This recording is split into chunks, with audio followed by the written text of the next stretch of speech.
You don't apply to the ghost unit. You disappear into it. There is no website, no recruiter, no public record.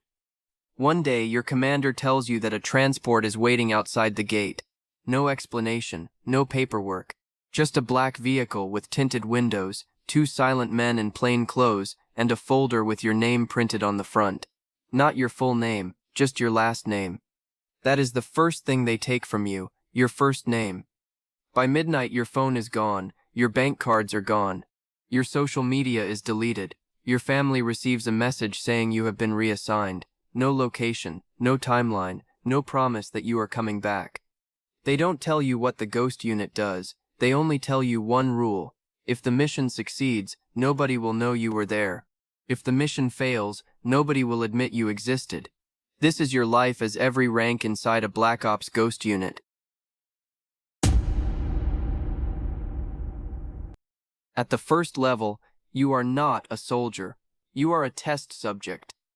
They drop you at a training compound that is not on any map, no flags, no signs, no unit patches, just concrete buildings, floodlights, and men who look like they have not smiled in years.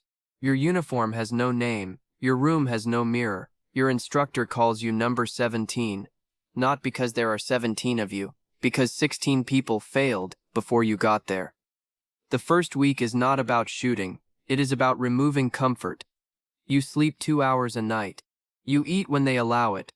You run until your legs shake. You stand in cold rain while instructors whisper facts about your life that you never told them. Your mother's address, your brother's debt. The worst thing you ever searched online. They want you to understand something.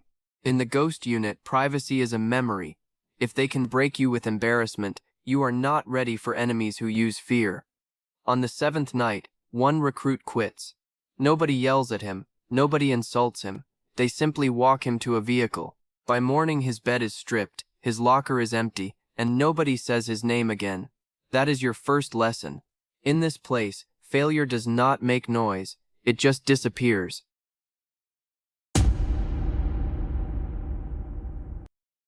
At the first level, you are not a soldier. You are a test subject. They drop you at a training compound that is not on any map, no flags, no signs, no unit patches, just concrete buildings, floodlights, and men who look like they have not smiled in years. Your uniform has no name, your room has no mirror, your instructor calls you number 17. Not because there are 17 of you, because 16 people failed before you got there. The first week is not about shooting, it is about removing comfort. You sleep 2 hours a night. You eat when they allow it. You run until your legs shake. You stand in cold rain while instructors whisper facts about your life that you never told them. Your mother's address, your brother's debt. The worst thing you ever searched online. They want you to understand something. In the ghost unit, privacy is a memory. If they can break you with embarrassment, you are not ready for enemies who use fear. On the 7th night, one recruit quits. Nobody yells at him, nobody insults him. They simply walk him to a vehicle. By morning his bed is stripped, his locker is empty, and nobody says his name again. That is your first lesson. In this place, failure does not make noise, it just disappears. At level 3, they stop trying to scare you. They start teaching you how to scare other people. You learn surveillance, not the movie version, no glamorous rooftops, no perfect disguises. Real surveillance is boredom, sitting in a parked car for 9 hours without moving, watching a doorway until your eyes burn, remembering the difference between a nervous walk and a guilty one. You learn how to enter a room without being remembered, how to change your posture, how to make your face look less interesting, how to become the kind of stranger people forget before they finish seeing you. Then comes your first shadow assignment, a low-risk target, a courier suspected of moving encrypted drives for a hostile network. Your job is only to follow him. Do not engage. Do not improvise. Do not become part of the story. For 6 hours, you do everything right. Then the courier stops at a playground. He sits on a bench. A little girl runs to him and calls him Dad.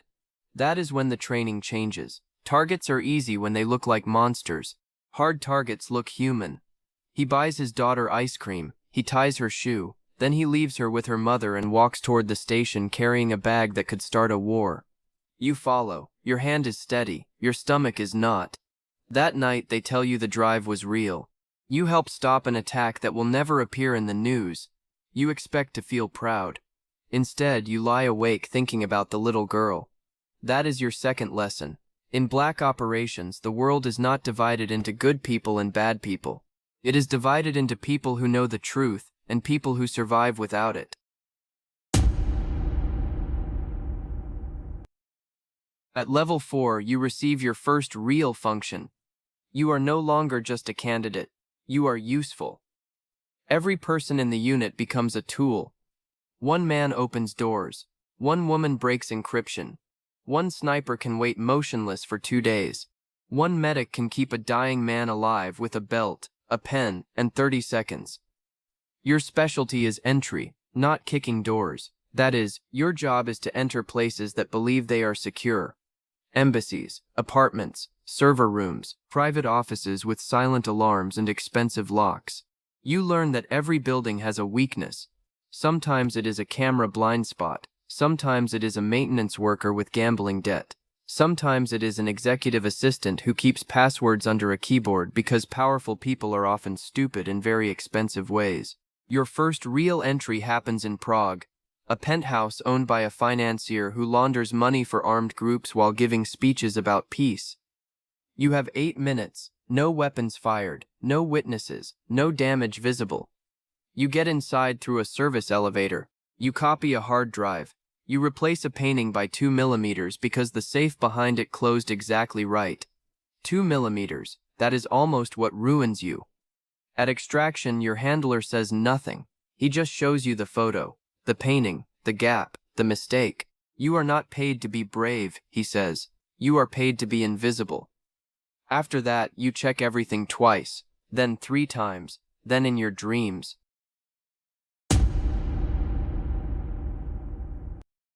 Level 5 is when your name leaves the system. Your file is sealed, your service record becomes vague, your official location is somewhere you have never been. You are no longer borrowed by the ghost unit. You belong to it. The missions change. Before, you gathered information. Now you change outcomes.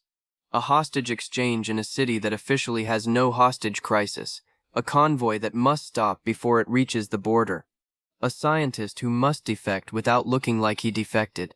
You learn the language of invisible violence, a traffic light that fails at the perfect moment, a hotel alarm that sends the wrong people downstairs, a bank account that freezes 1 hour before a plane ticket can be bought. The cleanest missions look like bad luck. The dirtiest ones look like history.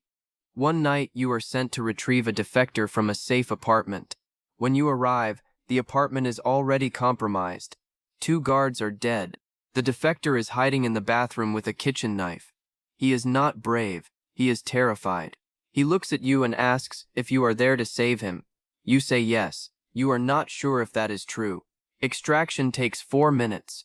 The firefight takes 22 seconds. Afterward, your team leader claps your shoulder. "Welcome to the real unit," he says. You look at the blood on your sleeve. You wonder whose it is. You never find out.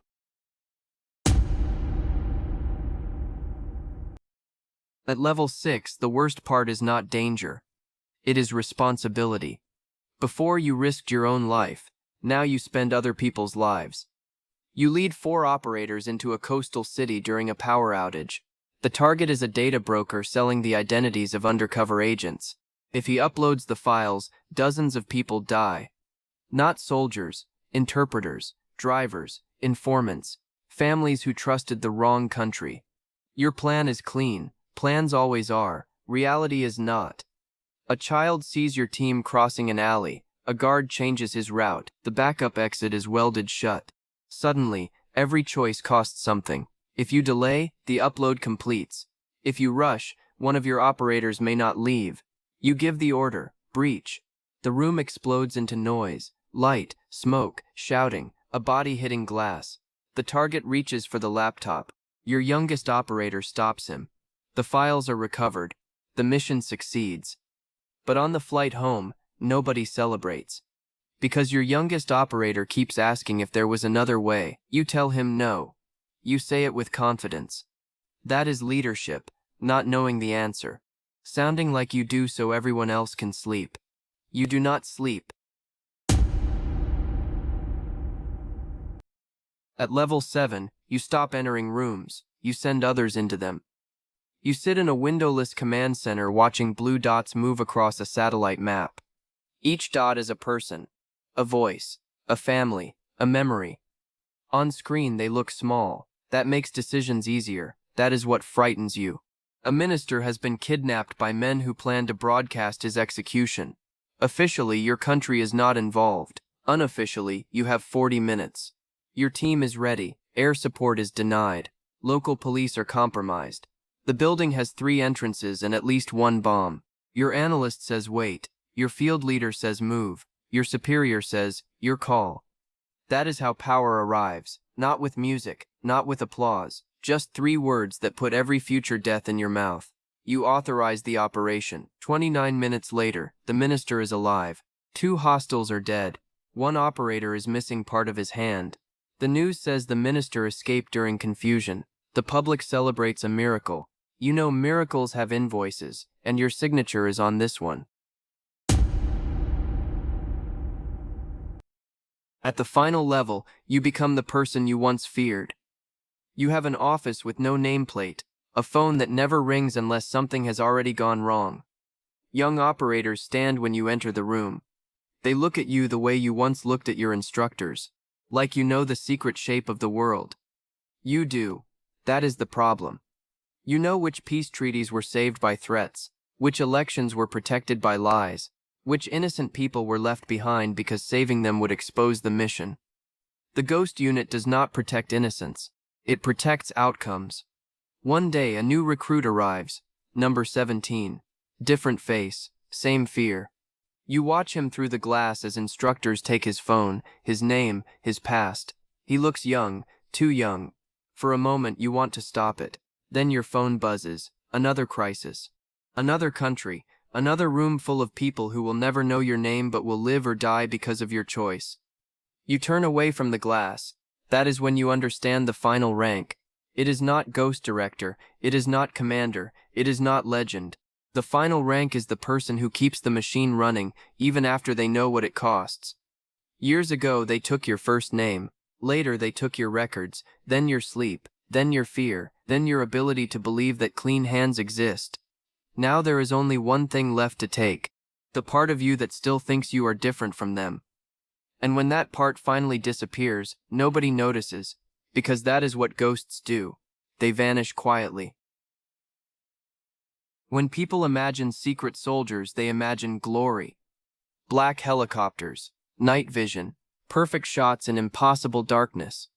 They never imagine the silence afterward, the hotel rooms with no sleep, the birthdays missed for missions that officially never happened, the faces you remember better than your own. You entered the Ghost Unit because you wanted to become elite. You stayed because leaving meant admitting what you had become. Recruit, candidate, survivor, specialist, operator, leader, commander, director. Every rank gave you more control. Every rank took away another piece of the person who wanted it. And somewhere in a file that does not exist, beside a name that is no longer yours, there is one final note. Operationally effective, personally unrecoverable. That is the truth about becoming a ghost. You don't die. You just become someone the living can no longer reach.